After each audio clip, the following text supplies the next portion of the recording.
Verity Holt was 42 years old the winter she lost everything, and she did not weep when it happened, because by then there was no one left to weep in front of. Her husband's own brother, Aldous Holt, stood in the doorway of the store she had built with her hands and told her the debts were his now, the land was his now, and that she had until sundown to be gone from Piney Fork. She left with $12 sewn into the hem of her coat, a tin of her mother's needles, and nothing else in the world.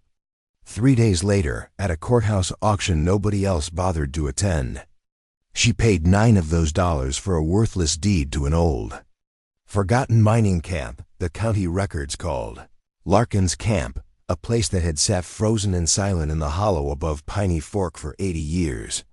Since the winter, it was sealed and abandoned and never spoken of again.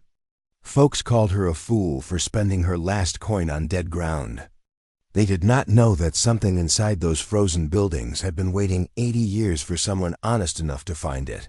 Something that would not only change her life, but call an entire town back from the edge of forgetting.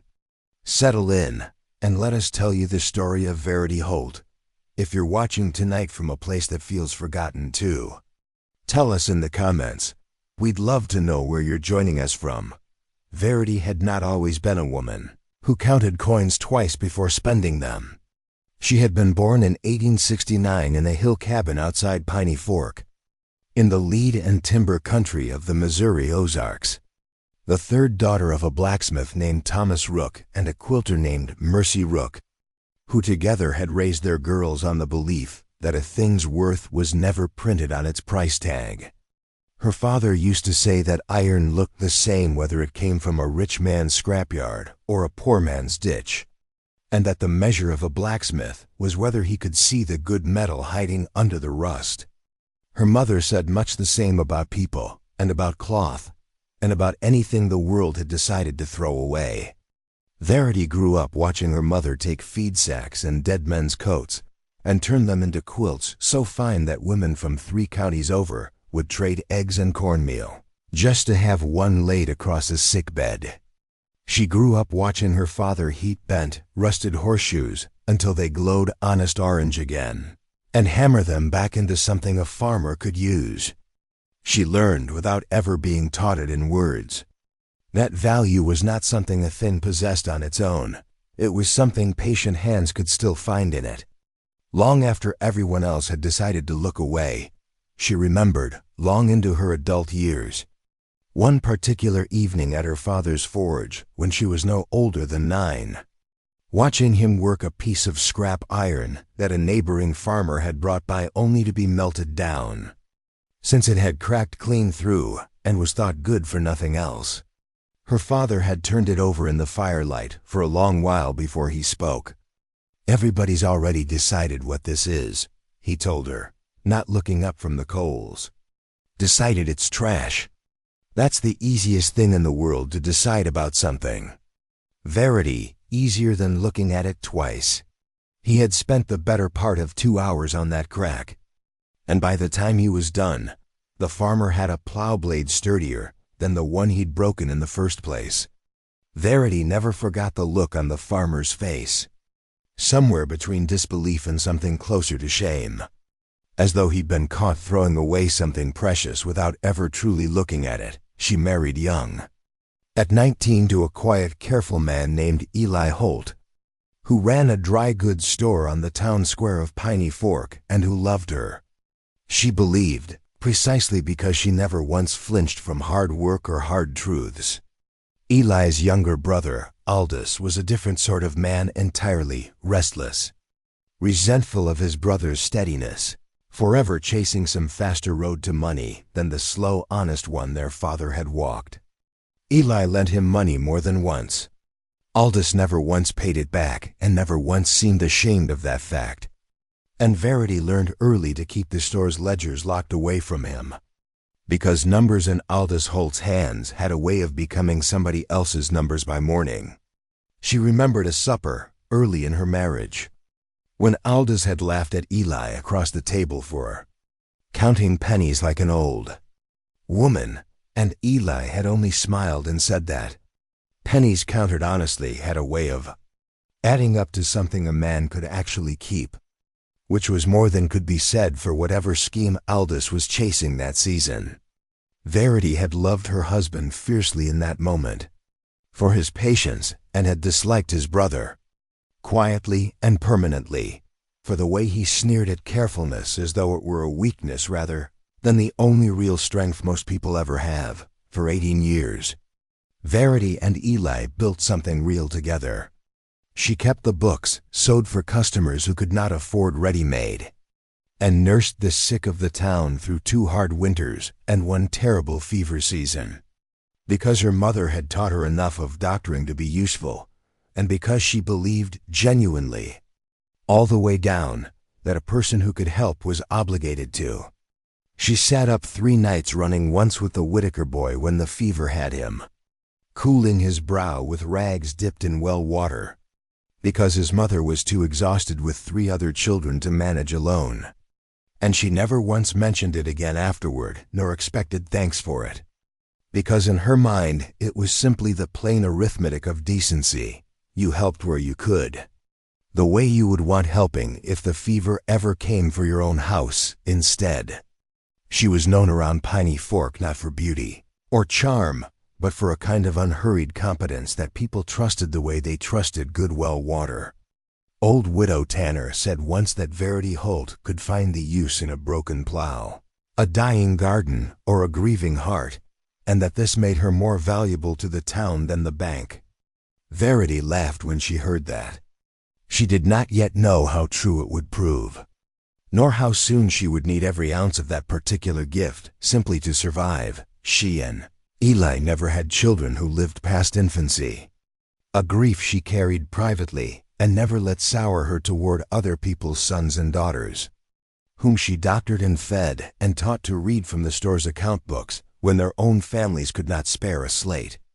She kept, in a drawer beneath the store counter, a small collection of things that had belonged to those 2 lost babies: a knitted cap, a rattle her father had forged from a bent spoon, and she took them out only rarely, on quiet evenings, and put them away again before anyone could see her doing it.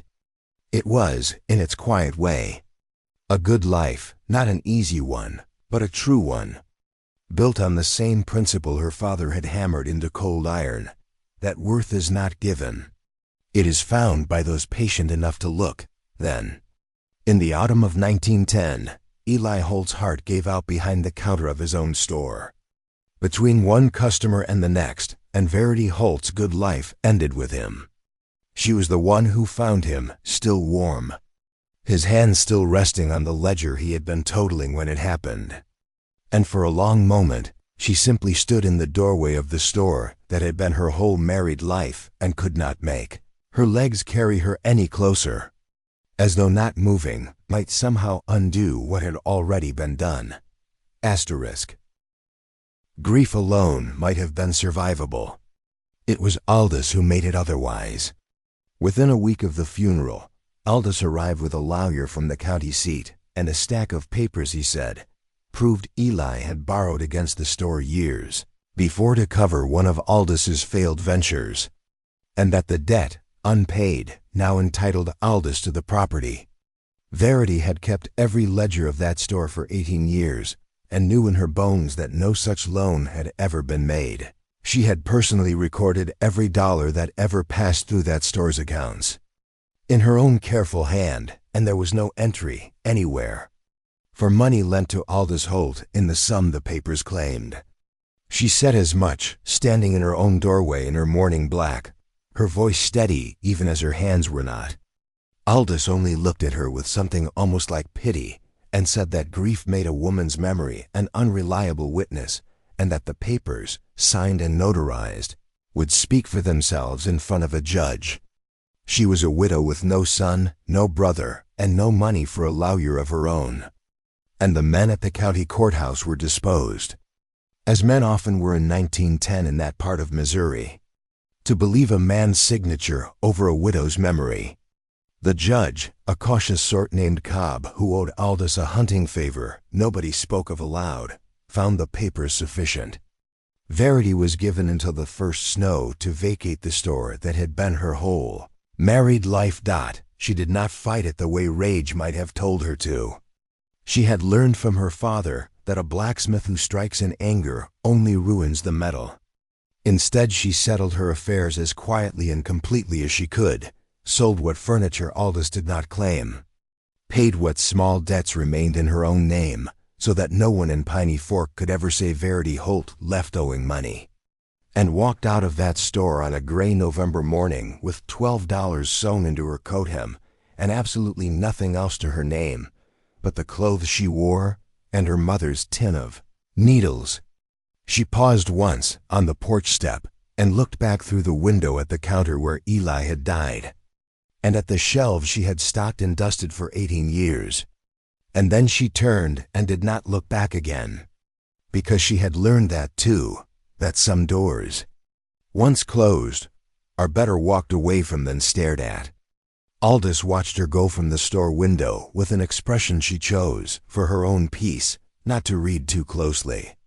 She had nowhere to be, and so she walked toward the county seat, because a woman standing still in November tends to freeze, and a woman walking at least keeps her blood moving while she thinks it was in the county seat. 3 days later, half frozen and nearly out of coin, sleeping 2 of those nights in a church pew and 1 in a boarding house she could barely afford, that Verity wandered into the courthouse simply to sit somewhere warm, and overheard the county clerk announce to a mostly empty room that the old Larkin mining camp property up in the hollow above Piney Fork was being auctioned that afternoon for unpaid taxes going back decades, and that if no bid was made, the county would simply let the land revert to timber company holdings. Nobody in that room wanted it. The camp had sat abandoned since 1831, nearly 80 years, ever since a diphtheria outbreak and a mine collapse in the same terrible winter had killed most of its workers and driven the survivors out for good, leaving behind, so the old stories went, buildings still standing empty in the hollow like a town the world had simply stopped remembering. It was considered unlucky ground, worthless ground. An old farmer sitting near the back muttered to his neighbor that his own grandfather had refused to hunt that ridge, on account of the camp being cursed by the dead men still owed their wages. And the neighbor had laughed and said a curse was as good a reason as any not to pay county taxes on it. The clerk seemed almost embarrassed to be running the auction at all. Verity thought of her father's rusted horseshoes glowing orange again under patient heat. She thought of her mother's quilts made from dead men's coats.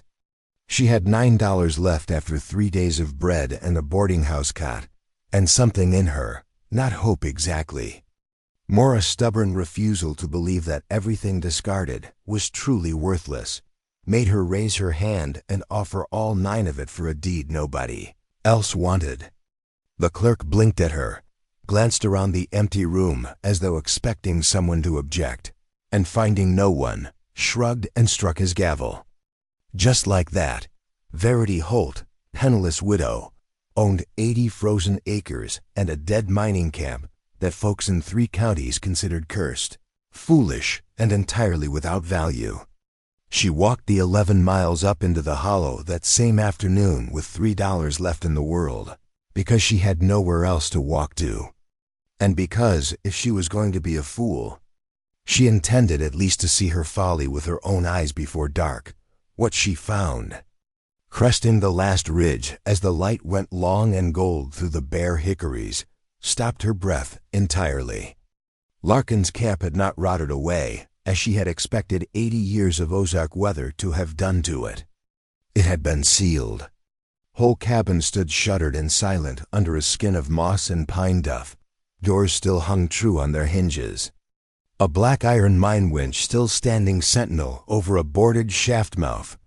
And at the center of it all, a 2-story clapboard building that the faded, half-swallowed sign over its porch still identified in ghostly letters as the Larkin Company office. It was as though the camp's last inhabitants had simply latched their doors one ordinary evening, expecting to return the next morning, and then never had.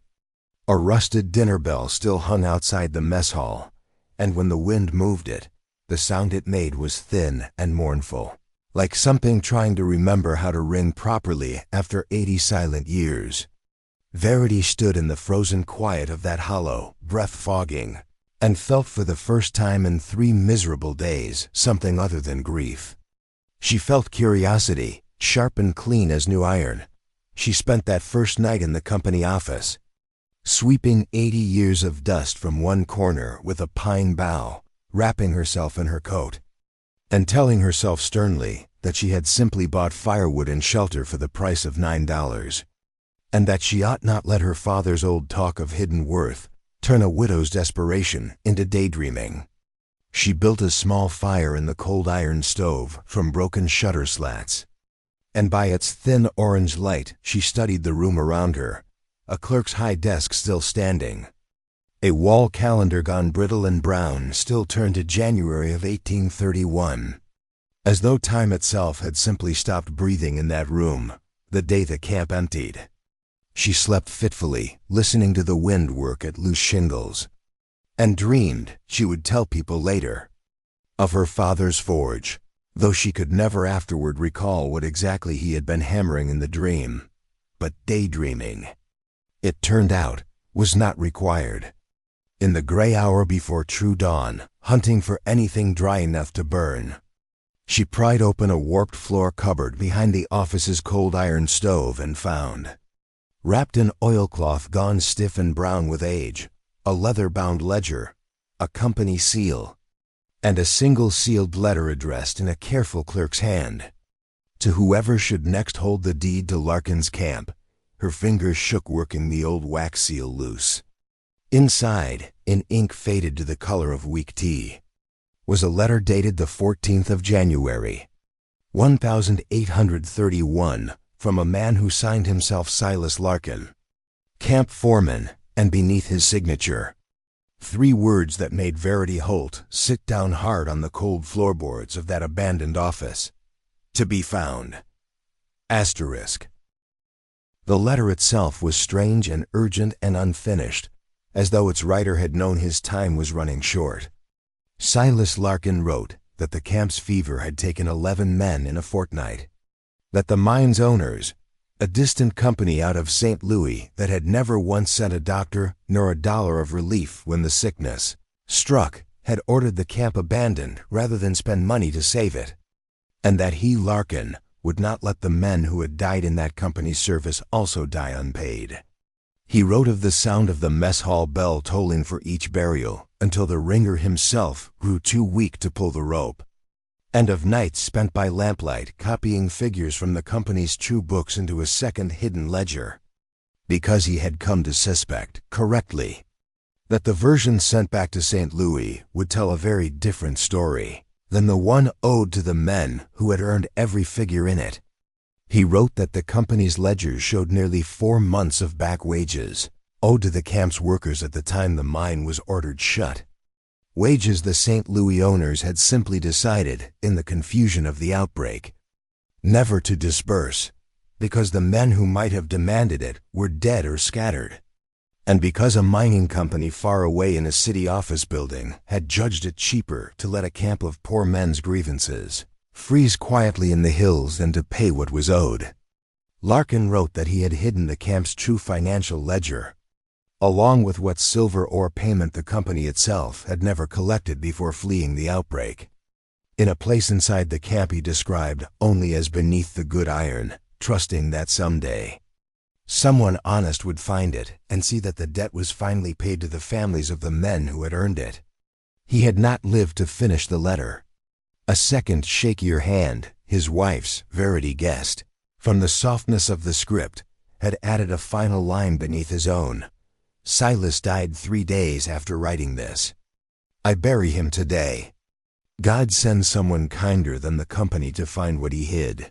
Verity read that letter 3 times in the gray morning light, and when she finished the 3rd reading, she was crying for the first time since Eli's funeral, not for herself, but for 11 dead miners and a foreman who had spent his last living breath trying to make sure poor men's families were not cheated by rich men's convenience. She sat a long while with the letter in her lap, listening to the wind work at the mess hall bell outside, and found herself speaking aloud to the empty room, telling Silas Larkin, wherever he was, that she understood, and that she would look. She spent the better part of 2 days searching the camp for anything Larkin might have meant by beneath the good iron, walking every shuttered cabin, every leaning shed, prying up floorboards in the mess hall and the sleeping quarters until her hands were raw and splintered and her $9 felt farther away than ever. She searched the winch house, thinking the iron gearing there might be what Larkin meant, and found nothing but rust and old rope gone to powder. She searched an old smithy tool chest, thinking of her father, and found only broken tongs. It was on the second evening, discouraged and cold, warming her hands at a fresh fire, that her eye finally caught, in the ruin of the old blacksmith shop behind the company office, an anvil, a genuine, honest anvil, the one piece of equipment in the whole camp that 80 years of weather and neglect had not managed to ruin. Because good iron, her father always said, does not surrender easily to rust. She stood before it a long moment, feeling almost foolish at the thought that had come to her, before kneeling to examine the stone foundation beneath it. Beneath it, set into a stone foundation clearly built specially to bear its weight, she found a cavity sealed with mortar, and inside that cavity, wrapped again in oilcloth, the true company ledger Silas Larkin had hidden, along with a sealed pouch of raw silver ore that the St. Louis Company's own books, damning and precise, showed had been mined and readied for shipment the very week the outbreak struck. Payment, the company had simply written off as lost rather than send anyone back for it, or for the wages it was meant to cover. The ledger was, in its cold clerk's arithmetic, devastating. It named every miner on the Larkin camp payroll in the winter of 1830 to 1831, the wages owed to each, and a company memorandum, signed by an officer of the St. Louis mining concern, ordering the camp abandoned as a total loss, wages forfeit, no further disbursement required, dated a mere 9 days after the outbreak began, while men were still dying in those cabins. Verity ran her finger down the column of names by lamplight, recognizing, with a small shock each time, surnames she knew from Piney Fork itself: Boyer, Crutchfield, Whitaker. McAdoo family still living in the very town she had just been cast out of, never knowing what was owed them. Verity understood, reading it, that she was not holding a treasure map. She was holding proof of a wrong 80 years unrighted, and a foreman's dying wish that someone, someday, would right it. She spent the following weeks doing what she had always done best, finding the worth others had discarded, and doing the patient work of restoring it. She walked the 11 miles back down to Piney Fork, not as a beggar this time, but as a woman with a purpose, and began quietly asking after old families, the Boyers, the Crutchfields, the Whitakers, the McAdoo widow. Names she recognized from Larkin's ledger, families who she now understood had been living in genteel poverty in and around Piney Fork for 3 generations, never knowing that a mining company in St. Louis had stolen 4 months of their great-grandfather's wages and let a whole camp die rather than pay what was owed. She sat with old Mrs. McAdoo, whose great-grandfather's name appeared plainly in Larkin's ledger for a debt of $11.40, an enormous sum in 1831, and watched the old woman's hands tremble as she traced the entry with one crooked finger, saying only, over and over, he always did wonder why the company never sent word. He always did wonder.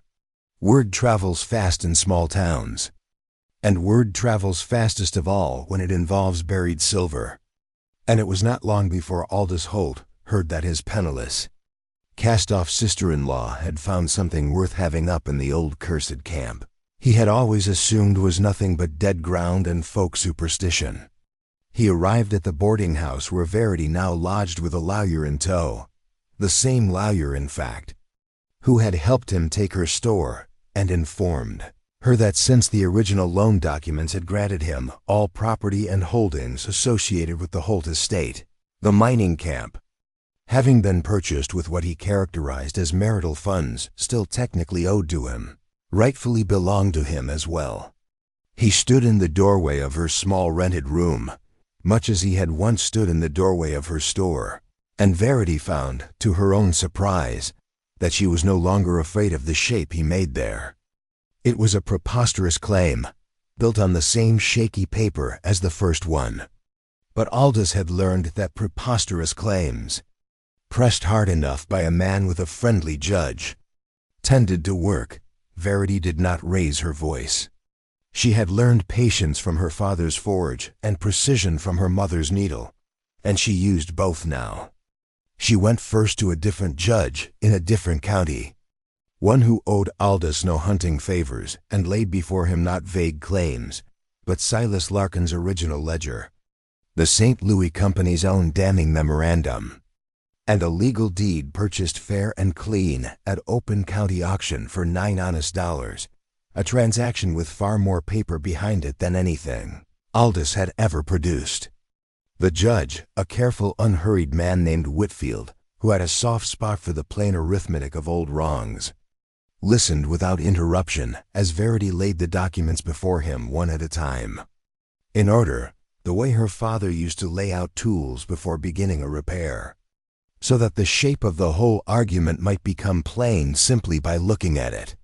He was troubled less by Aldous's fresh claim than by what the Larkin ledger revealed, that families still living in his own county had been cheated of wages nearly a century past, and that whoever controlled that ledger now controlled the only existing proof of a debt that, by any honest reading of contract law, the original mining company's legal successor, a large timber and minerals concern that had since absorbed the old St. Louis firm, still technically owed, asterisk. Aldous's lawyer objected loudly that the ledger's age made it unreliable. That 80-year-old ink proved nothing, and for a moment, Verity felt the old cold fear rising in her chest. The same helplessness she had felt standing in her own store doorway while Judge Cobb read papers she knew to be false.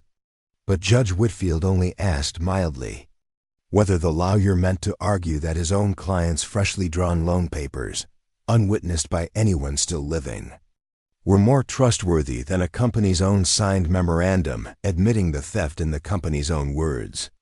The lawyer had no good answer to that, and Verity watched something in Aldous's face shift. For the first time in this whole affair, toward uncertainty. It was here that Verity made the choice that would define the rest of her story. And the towns. She could have kept the silver quietly, said nothing of the ledger, and lived comfortably the rest of her days on $9 worth of good fortune. Instead, she brought the ledger and the letter before the whole town, called a meeting in the very church hall where she had once nursed the sick through fever seasons, and read Silas Larkin's dying words aloud to the descendants of the men he had died trying to protect. The hall was fuller than she expected, word having spread through every household with a name in that ledger, and she felt her voice shake only once, reading the line about the mess hall bell tolling for each burial, before she steadied herself and went on. She told them plainly what was owed and to whom, and proposed that the silver ore, appraised, once assayed in the county seat, at a sum far beyond what $9 could ever have promised, be divided according to Larkin's own century-old wage ledger, dollar for dollar, family for family, precisely as the dead foreman had intended, with Verity herself taking no larger a share than any other name on that yellowed page. A murmur went through the hall at that last part, several people insisting she deserved more, since she alone had found it and fought for it. But Verity only shook her head and said that Silas Larkin hadn't hidden that ledger for the finder's profit, but for the miners' families, and she did not intend to be the one person in this whole sorry business who took more than her fair and honest share, the successor mining company.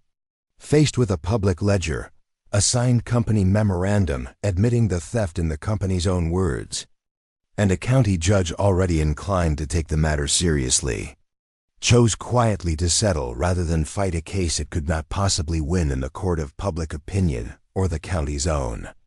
A company representative came down from St. Louis himself, a nervous young man in a good coat who seemed deeply uncomfortable to be standing in a church hall full of the descendants of men his employer's predecessors had cheated. And he signed the settlement papers with visibly shaking hands while Verity watched, feeling not triumph exactly, but something closer to a long overdue quiet. Aldous Holt's claim, built on nothing but bluster and an old friendly judge who held no jurisdiction here, collapsed the moment Judge Whitfield examined it against Verity's clean deed and the plain honesty of her dealings. Worse for Aldous, the same courthouse clerk who had once been embarrassed to auction off worthless mining land now found himself, at Verity's quiet request, reviewing the original loan papers Aldous had used against her, and found, on close examination by an actual attorney Verity could now afford, that the signature purported to be Eli Holt's bore telltale signs of forgery, added years after the date it claimed. The ink itself of a chemical composition not sold in that county until well after Eli's supposed signing. Piney Fork was a small town, and small towns remember. Aldous Holt left the county before the spring thaw, his reputation, if not his liberty, in ruins. While Verity Holt walked its streets, a woman restored not to wealth alone, but to the good name that had always rightfully been hers, with her share of the silver, and with the blessing of the very families Larkin's ledger had named. Verity did not build herself a grand house in town.